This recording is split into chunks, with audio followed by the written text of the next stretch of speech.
While having your big bad loud and proud front and center of a great horror movie, there's also something to be said for having your villain lurking out of sight and with a sense of mystery and intrigue about them. And in some cases, horror hounds have even seen movies where the killer of a film has been hiding in plain sight. It's just that neither we nor the killer themselves actually realized it. I'm Josh from WhatCulture.com, and these are horror movie characters who didn't know they were the killer. Marie Switchblade Romance. Whether you know it as Switchblade Romance or High Tension, Alexandra Aja's 2003 picture is one that forever splits opinion. After a scorching, unrelenting 70 minutes or so, the flick offers up one of the most shocking twists in modern-day horror. Some loved it, others hated it, and it's this twist that's usually the source of the vastly different opinions people have on the movie. Plot-wise, the film centers on Marie and Alex, with the pair staying at Alex's parents' house for the weekend. When a late-night ringing of the home's doorbell wakes our main characters from their slumber, the person on the other side of the door is a grim and grimy madman who kills Alex's parents and her younger brother before taking her hostage in his truck. Marie miraculously manages to sneak into said truck, where the pair are locked in as they plan on how they're going to escape this most sticky of situations. Of course, the controversial ending of Switchblade Romance sees it later revealed that Marie has been the one carrying out the murders of the movie, with her being a crazed loon who's obsessively in love with Alex, to the extent that she imagined the film's killer in order to stop anyone else being close to her obsession. David Callaway, Hide and Seek. From director John Paulson, Hide and Seek follows Robert De Niro's widow, David Callaway, as he and his daughter Emily move to upstate New York following the suicide of David's wife. Once settled in their new home, 9-year-old Emily creates an imaginary friend called Charlie. Like any horror film featuring an imaginary friend, though, things start to take a turn for the sinister pretty quickly, with David concerned over his daughter's mental well-being. When the Callaways' cat gets killed, a playdate with a friend of Emily's results in a decimated doll, and a family friend is pushed out of a window to her death. The kicker here, of course, is that Charlie has really been David this entire time, with him suffering from dissociative identity disorder. Making things even more chilling, it's revealed that David's wife didn't actually take her own life, but instead she was murdered by her husband after David caught her cheating on him. After the penny drops for David, he fully embraces the Charlie persona, to the point that he ends up getting himself killed after attempting to add a few more bodies to his kill count. Tara Shrooms. In Irish set slasher, 2007 Shrooms sees a group of friends tormented and brutalized by something during a camping trip in the woods. Having taken some trippy mushrooms that grow in these woods, the pals aren't sure whether they're really being stalked by a mysterious killer or whether it's merely part of a hallucination caused by the shrooms. In Tara, though, we have a character whose mushroom experience actually gives her the power of premonition. Unfortunately for her, those premonitions revolve around Tara being able to see the impending deaths of her friends, and often not being able to do anything about it. However, by the time the paramedics arrive on the scene at Shrooms' close, it's shown how Tara has in fact been the one committing all of the murders seen throughout the film. Rather than the urban legends rumored to have once stalked the woods and nearby buildings, these acts were actually carried out by a Tara who'd had her mind altered by the eerily named Death Bell mushroom. Mort Rainey, Secret Window. After a particularly rough divorce, Johnny Depp's writer Mort makes the call to head out to a cabin in the middle of nowhere. Deciding to use his angst to pen a new novel, Mort intends to create his masterpiece. That is, until he runs into a strange little fella named Shooter. Not only does Shooter start to stalk and harass Mort, he's seen forever upping the ante, first stealing Mort's draft work, then killing his dog, and then deciding to burn down the house of Mort's ex-wife, Amy. So, when a rightfully miffed Amy and her new lover Tom end up at Mort's secluded cabin to confront him about what the hell has gone on, things take a further turn for the worse, as it's here when we get the big reveal that Mort actually is Shooter. Like a couple of other characters on this list, Mort has created Shooter as a split personality in order to help him deal with the emotions that he's feeling. Killing Amy and Tom and burying their bodies in the garden, the penny drops that the Shooter name was actually a play on the words shoot her. That is 100% serious, I didn't make that up. Shooter stands for shoot her. Who wrote this? Tom Hanigan, My Bloody Valentine 3D. While 1981's My Bloody Valentine ends somewhat ambiguously, the 2009 remake has a slightly different finale. In the redo, Jensen Ackles plays Tom Hanigan, one of the standard pretty young things of this slasher who find themselves targeted by a murderous miner. Now, Tom is the son of a miner who died in a mine explosion that Ackles' character was blamed for.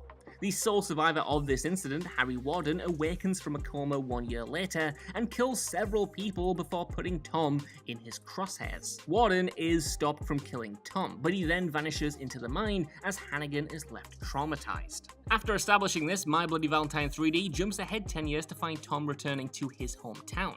And wouldn't you know it, coincidentally, an eerie miner resurfaces at the exact same time to start killing off the townsfolk. What's a little unique about My Bloody Valentine 3D though, is that it positions Tom as the prime suspect when it comes to who exactly the masked miner is. He's accused of being this eerie figure by several people, and the film itself leans into the notion that he could be the miner. Still, the person most shocked by the final act revelation that Tom is indeed the miner is Tom himself, Jess Triangle. Upon a first watch, it's pretty darn tough to be fully aware of what you've just watched from Triangle. But with subsequent viewings, you realize that this 2009 Christopher Smith picture is an extremely clever thriller that was designed to reward repeat viewings. Starring Melissa George as Jess, the single mother of an autistic son, Triangle finds George's character and some friends stranded in the middle of a storm-swept ocean. Taking some solace on an abandoned liner, the group end up stalked by a burlap sack-adorned figure with bloody intentions. The initial major reveal of this timey-wimey effort is that Jess is the masked killer. Well, at least a variation of the murderer, for the killer is an alternate version of Jess, a version who informs her that the only way to escape the ship is to kill all of those on it. Once everyone is dead, the day restarts as Jess finds herself stuck in a time loop. After a couple of times replaying the day, she realizes that she'd spent the morning verbally abusing her son, and the youngster then ends up dead after Jess crashes her car into an oncoming truck. Kim, Jeff, and Steven, Book of Shadows, Blair Witch 2. Released a year after its game-changing predecessor, Book of Shadows Blair Witch 2 was always going to be labelled a hollow shell of that first movie, despite genuinely trying to do something different. See, Book of Shadows picks up a year after the Blair Witch Project had been released, with our protagonists a group of characters fascinated by that real movie and the legend of the Blair Witch. Yes, this establishes that the first film was entirely fictional and was released in the world of this sequel. As such, these new characters take a trip out to Black Hills to explore the area where the first film was shot, which of course leads to their own spooky encounters. What starts as a group of 5 curious Blair Witch enthusiasts then ends up with 2 of them dead and the other 3 being responsible for carrying out these murders and several others. Granted, the 3 in question, Kim, Jeff, and Steven, aren't actually aware that they partook in these atrocities until a convenient final act reveal via CCTV footage bears all, with them having been possessed to carry out these heinous deeds. Sam Wescott in You Might Be the Killer. Let's kick things off with a rather tongue-in-cheek example with the aptly titled 2018 horror comedy You Might Be the Killer.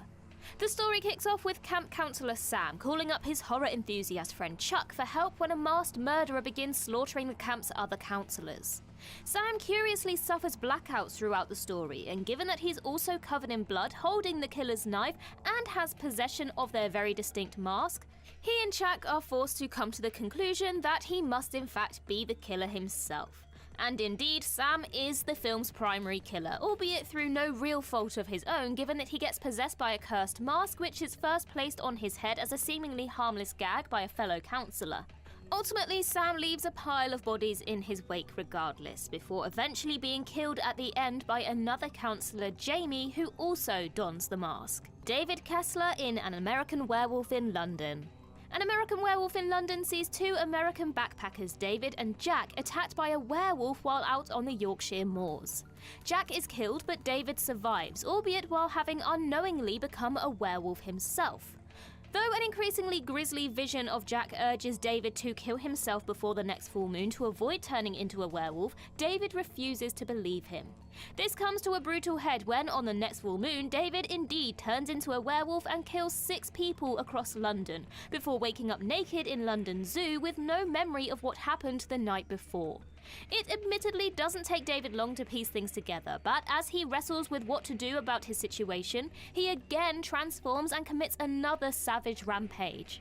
Though a fleck of David's humanity is briefly perceptible during the climax when he fleetingly recognizes his lover Alex, he's ultimately shot and killed by the police before reverting back to naked human form, albeit dead. Anton Tobias in Idle Hands. The utterly ridiculous yet ludicrously entertaining cult classic Idle Hands centers around stoner teenager Anton Tobias, who after his parents go missing for a week stumbles upon their brutalized corpses inside his house. Anton's pothead pals immediately assume him to be the killer, which Anton naturally denies. Yet in the ensuing moments, he also ends up killing them both, shoving a glass bottle into one of their skulls and decapitating the other with a circular saw. The rub? Anton technically is the killer despite his denials, but only because his demonically possessed right hand is acting of its own accord and killing whoever the hell it wants. Anton spends the rest of the film battling his disobedient appendage, eventually resorting to chopping it off with a cleaver, which really only makes matters worse. Ultimately, the hand is defeated for good when it's stabbed with a ritual knife, but not before it's racked up quite the impressive body count indeed. Gordon Fleming in Session 9. Session 9 follows protagonist Gordon Fleming, the owner of an asbestos cleanup company who heads to an abandoned psychiatric hospital with his crew for his latest job. Things get increasingly creepy and unsettling throughout the film, and though the audience is steered in several directions once the bodies start piling up, it's ultimately revealed that the killer was unknowingly Gordon himself, who killed his colleagues while in a dissociated state. It's additionally revealed that Gordon killed his own wife and daughter following a household accident prior to the job. However, it's left ambiguous as to whether Gordon simply snapped of his own accord or was actually possessed by Simon, a malevolent alternate personality of one of the hospital's previous patients who preys on the weak and the wounded. Harry Angel in Angel Heart. In Angel Heart, private investigator Harry Angel is hired by a man named Louis Cypher to track down a crooner called Johnny Favorite, who in the midst of a mental health episode broke a contract he made with Cypher. As Angel investigates Favorite's disappearance, people related to the case soon enough start dying, all while an increasingly troubling picture of Favorite, of an occultist who allegedly sold his soul for fame, materializes. But eventually, Angel realizes that he is Favorite, and worse still, Cypher is the devil, as in Louis Cypher equals Lucifer, get it? Angel then learns that he himself committed the various murders throughout the story, albeit under Cypher's diabolic influence in order to condemn him to hell and allow Cypher to claim his soul. Angel repressed any knowledge of the killings in order to avoid facing the truth. The story then ends with Cypher indeed claiming Angel/Favorite's soul and sending him straight to hell on a literal elevator. Lieutenant Payton in Pandorum. 2009 sci-fi horror Pandorum is often considered the spiritual successor to Paul W.S. Anderson's cult fave Event Horizon, where two crew members of a spaceship, Corporal Bauer and Lieutenant Payton, awake unexpectedly early from hypersleep. Then they must discern whether the increasingly horrifying sights they're witness to are real or a mere result of space psychosis, aka Pandorum. The pair slowly but surely discover other crew members such as Corporal Gallo, who previously went insane, killed members of his crew and then went back into hypersleep. Later in the film, Payton attempts to sedate Gallo, leading to a fight where it's revealed that Gallo is a mere hallucination because Payton actually is Gallo. A long time ago, Gallo killed the real Payton after developing Pandorum and used Payton's pod to re-enter hypersleep. And so when Gallo re-emerged from hypersleep with amnesia much later, he assumed himself to be Payton with no knowledge of his prior murderous acts. Soon thereafter though, Payton/Gallo reverts to his killer prior self, but is ultimately drowned by the remaining heroes for his trouble. Everyone in Identity. Identity boasts one of the all-time most iconic plot twists in all of cinema. James Mangold's tense horror thriller centers around 10 strangers who find themselves stranded at a motel during a torrential rainstorm and are picked off one by one by a mysterious killer. It's eventually revealed, of course, that all of the central characters are alternate personalities of a serial killer awaiting execution, Malcolm Rivers. As such, none of the characters are real, but are nevertheless being systematically slain by one of River's personalities, who wishes to become the supreme personality within River's mind. At film's end, the killer is revealed to be the least likely of all the personalities, 9-year-old Timmy, who both faked his own death and orchestrated the deaths of all of the other personalities in order to become the single remaining one. After Timmy is left the last persona standing, the film then ends with Rivers appearing to escape his incarceration. Enid Baines in Censor. In this deliciously twisted psychological horror, Censor, Enid Baines works as a film certifier for the BBFC, and is as such exposed to a tremendous amount of ultra-violent, arguably objectionable cinema. Enid's own traumatic past involves the disappearance of her sister Nina when they were children, and though Nina has been declared legally dead, Enid still believes her to be alive. After screening one of a veteran horror filmmaker's old films, she notices scenes which parallel her own memories of her sister's disappearance, and that the film's lead actress Alice Lee even resembles Nina.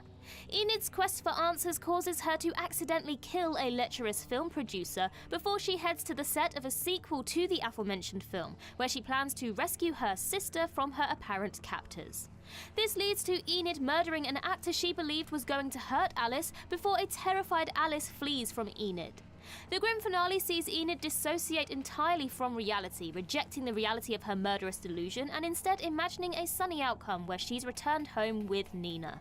In reality, she's actually kidnapped Alice, and depending on your interpretation, she might have also killed Nina as a child. Peter Neal in Tenebrae. Dario Argento's classic 1982 giallo Tenebrae sees a writer of horror novels, Peter Neal, stalked by a serial killer while on a book tour in Rome, the killer claiming to be inspired by Neal's work. Though the single killer is initially believed to be obsessive TV interviewer Cristiano Berti, Berti is himself hacked to death with an axe halfway through the film.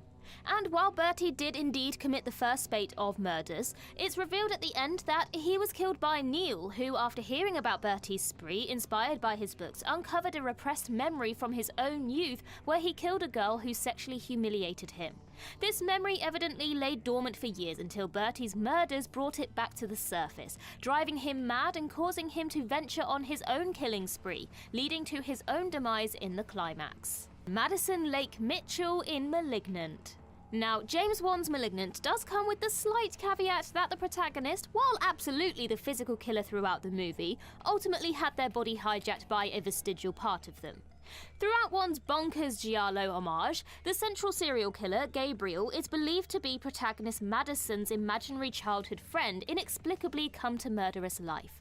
But in the crazy third act, we learn that Gabriel was in fact Madison's parasitic twin brother, who was attached to Madison's back, and though Gabriel's body was surgically removed and the remnants sealed inside Madison's skull, he wasn't truly gone. When Madison's abusive husband pushed her head against a wall, the resulting fracture woke Gabriel, allowing him to take control of Madison's body at will to carry out the killings.